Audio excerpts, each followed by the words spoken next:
Breaking news میں خوش آمدید ناظرین اکرام، جیسا کہ آپ کو پتہ ہے کہ حکومت عمران خان کے پیچھے ہاتھ دھو کر پڑی ہوئی ہے۔ عمران خان گرفتار کیوں نہ ہوئے، وزیر اعظم شہباز شریف نے وجہ بتا دی۔ وزیر اعظم شہباز شریف نے کہا ہے کہ تانے مل رہے ہیں کہ عمران خان کو گرفتار کیوں نہیں کیا جا رہا۔ ہم احتیاط کا دامن ہاتھ سے نہیں چھوڑنا چاہتے۔ سینٹ میں اظہار خیال کرتے ہوئے شہباز شریف کا کہنا تھا کہ ایک لیڈر ملک کو تباہ کرنے پر تلا ہوا ہے، لیکن ہم مصلحت کے تحت احتیاط کا دامن ہاتھ سے نہیں چھوڑنا چاہتے تاکہ حالات بگڑ نہ جائیں۔ ان کا کہنا تھا کہ گزشتہ حکومت میں اربوں خربوں کی کرپشن ہوئی، ریٹائرڈ ججز کو لگانے کا آرڈیننس جاری کیا گیا۔ یہ وہ صورتحال تھی جس کا خمیازہ آج پوری قوم بھگت رہی ہے۔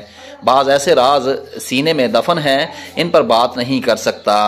انہوں نے کہا کہ سابق دور میں IMF کے ساتھ معاہدہ کیا مگر اس پر عمل درآمد نہ ہوا، جس سے پاکستان کی بدنامی ہوئی۔ اقتدار میں آتے ہی ہمارے پاس دو راستے تھے، ایک راستہ تھا کہ سبسڈیز دیتے یا ذمہ داری اٹھاتے۔ ہم نے مشاورت سے ریاست کو محفوظ کرنے کا راستہ اپنایا۔ بریکنگ نیوز میں اب تک کے لیے اتنا ہی۔ آنے والی بریکنگ نیوز تک کے لیے اجازت دیجیے، تب تک کے لیے اپنا خیال رکھیے گا۔ اللہ حافظ۔